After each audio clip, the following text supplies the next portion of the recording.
तो हेलो दोस्तों, कैसे हो आप सभी। आज हम बात करने वाले हैं प्रोकैरियोटिक सेल और यूकैरियोटिक सेल। आज ये जो टॉपिक है हमारा, ये टॉपिक है हमारा प्रोकैरियोटिक सेल और यूकैरियोटिक सेल। ठीक है, यानी कि सेल यानी कि कोशिका। कोशिका हमने पढ़ी थी प्लांट में और एनिमल में। ठीक है, प्लांट में और एनिमल में यानी कि पादप में और जंतु में हमने पहले पढ़ चुके हैं कि कोशिका क्या है, कोशिका के अंग कौन कौन से हैं, कोशिका के अंदर क्या क्या पाया जाता है, वो कोशिका का कार्य क्या है।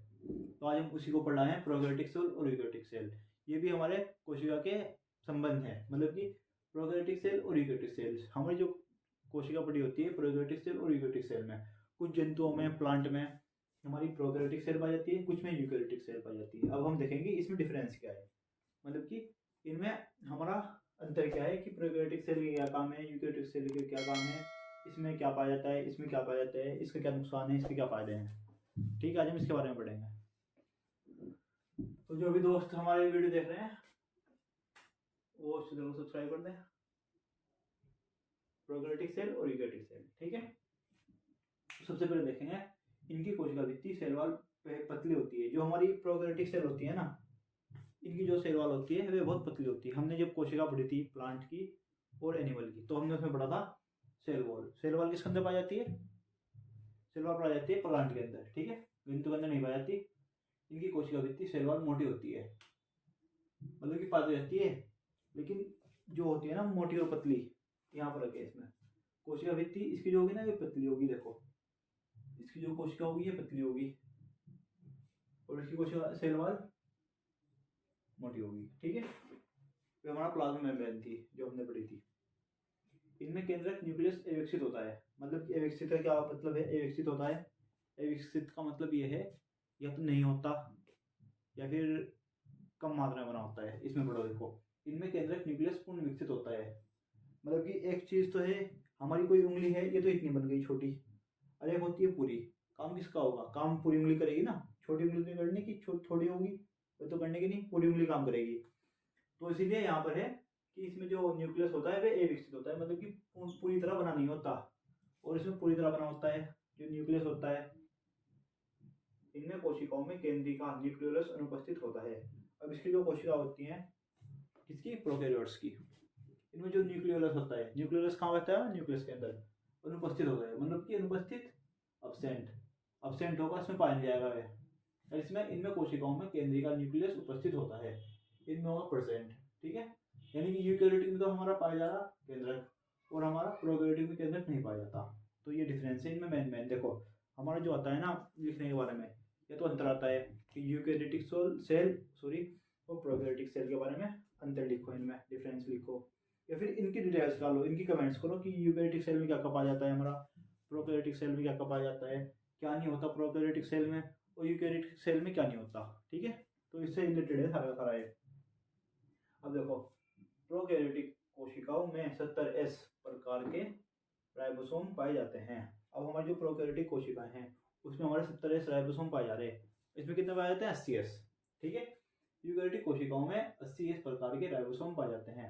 अब राइबोसोम का प्रकार है, राइबोसोम का प्रकार, राइबोसोम क्या होता है, राइबोसोम की डिटेल्स, उनके प्रकार, ये भी हम आगे वाली वीडियो में पढ़ेंगे। अभी हमारा जो टॉपिक है प्रोकैरियोटिक सेल और यूकैरियोटिक सेल। ठीक है, यानी कोशिका। तो राइबोसोम देखो इसमें 70S है और इसमें हमारे 80S हैं, तो बड़ा कौन सा होगा? बड़ा ही होगा, यानी कि इसमें बड़े बड़े राइबोसोम पाए जा रहे, इसमें छोटे। ठीक है, आप ये भी लिख सकते हो कि प्रोकैरियोटिक सेल जो होती है इसमें छोटे राइबोसोम पाए जाते हैं, और जो ये होती है यूकैरियोटिक सेल इसमें हमारे बड़े राइबोसोम पाए जाते हैं। हमारा नेक्स्ट है प्रोकैरियोटिक सेल प्रोकैरियोटिक कोशिकाओं में, यानी कि कोशिकांग ऑर्गेनेल, माइटोकॉन्ड्रिया, गोल्गी काइल, लवक, अंतर्द्रव्य जालिका, लाइसोसोम अनुपस्थित होते हैं। अब देखो कितना अच्छा है, यानी कि आपकी समझ में आएगा। हमने कोशिका पढ़ा था सबसे पहले, कोशिका हमने माइटोकॉन्ड्रिया पढ़ा था, ठीक है, पावर हाउस, गोल्गी काइल पढ़ा था, लवक पढ़ा था। लवक तो ये हमारे लवक होते हैं ना, ये पाए जाते हैं प्लांट में, प्लांट सेल में। अंतर्द्रव्य जालिका, लाइसोसोम अनुपस्थित होते हैं। ठीक है, मतलब कि ये एब्सेंट होते हैं। ये देखो मतलब कि ये सबसे अच्छी इसकी वो है ना डिटेल्स, माइटोकॉन्ड्रिया, गोल्गी काइल, अंतर्द्रव्य जालिका, लवक, लाइसोसोम अनुपस्थित। यानी कि ये जो कार्य करने वाले हैं जो ऑर्गन्स हैं सेल के अंदर, इसके अंदर तो वे नहीं प्रेजेंट है, तो फिर ये प्रोकैरियोटिक सेल तो ज़्यादा मतलब कि ज़्यादा नहीं पाई जाएगी, तो इसीलिए प्रोकैरियोटिक सेल सबसे कम पाई जाती है। ज़्यादातर हमारी यूकैरियोटिक सेल में मिलती है, यूकैरियोटिक सेल ही मिलती है सबके अंदर, जो हमारे जंतु होते हैं उस श्रेणी के, ठीक है, उनमें सब में हमारी यूकैरियोटिक सेल ही पाई जाती है।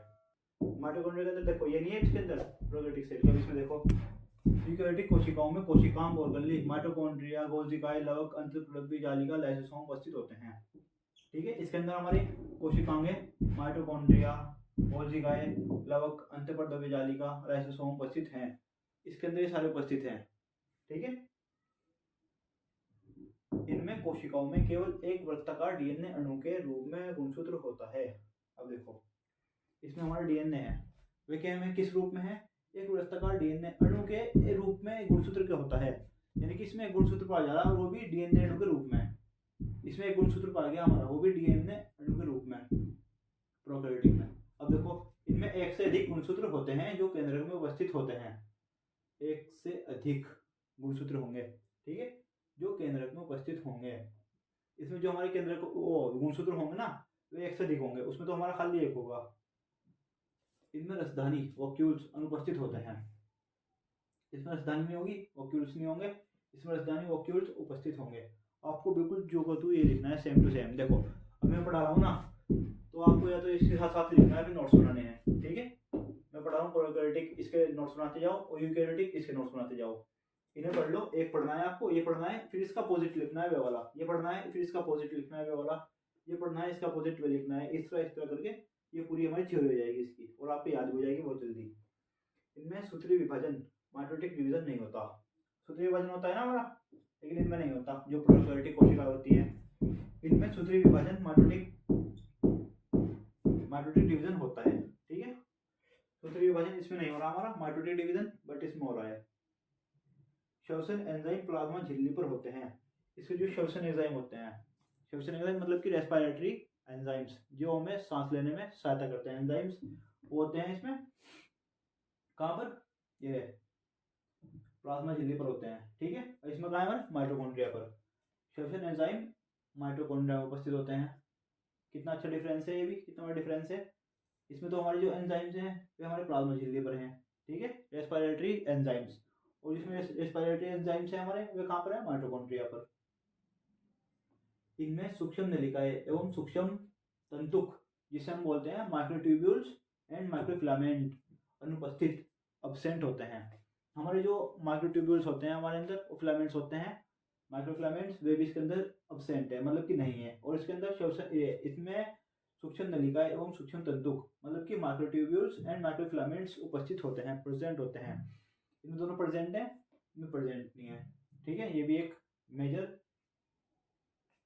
डिफरेंट है इनके अंदर। अब हम देखेंगे ये प्रोकैरियोटिक सेल हो गई, फिर यूकैरियोटिक सेल हो गई, इसमें हमारे देखो कितने डिफरेंस हो गए। पहला डिफरेंस 1 2 3 4 5 6 7 8 और 9 और 10। देखो बिल्कुल 10 डिफरेंस इसके अंदर जो हमने बताए हैं, जो कि तो लिखने हैं आपको। अब देखो इसको उदाहरण, जीवाणु, जो जीवाणु होते हैं बैक्टीरिया, उसके अंदर हमारी पाई जाती है प्रोकैरियोटिक सेल। मैंने क्या बोला था, जो डेवलप होते हैं ना उस श्रेणी के, उसके अंदर नहीं पाई जाती प्रोकैरियोटिक, ओनली यूकैरियोटिक पाई जाती है उनके अंदर। अब देखेंगे नीलहरी शैवाल, जो हमारे ब्लू ग्रीन नलिके होते हैं, जो वाटर में है पाए जाते हैं डाउन साइड, माइकोप्लाज्मा तथा विषाणु वायरस, ठीक है, ये सभी प्रोकैरियोटिक सेल पाई जाती है इनके अंदर। ये विकसित नहीं होती क्योंकि पूरी तरह नौ श्रेणी के होते हैं। अब देखो ये देखो उदाहरण, कवक, प्रोटिस्टा, सभी उस श्रेणी के विकसित जंतु एवं पादप, जो हमारे पादप होंगे, जंतु होंगे उस श्रेणी के, उन सब के अंदर हमारी यूकैरियोटिक कोशिका पाई जाएगी, ठीक है। इसके ये उदाहरण है। तो इसी तरह हमारे टॉपिक है ना, जो हमारी वीडियो है, इसी तरह टॉपिक पढ़ते रहेंगे, राइबोसोम, कोशिका और बाकी एंजाइम्स, प्रोटीन्स, सभी के सभी, ठीक है। तो अगर आपको वीडियो अच्छी लगी हो तो वीडियो को एक तो शेयर करना है आपको दोस्तों को, ठीक है। जो अदर कैंडिडेट है, जो आप एसएससी की तैयारी कर रहे हो, किसी अदर कंपटीशन की, नीट की, बीएससी के पढ़ रहे हो, 12th का पढ़ रहे हो, 11th का पढ़ रहे हो, तो आपको अपने फ्रेंड पे शेयर करनी है वीडियो, और सब्सक्राइब करना है चैनल को, ठीक है। Thank you.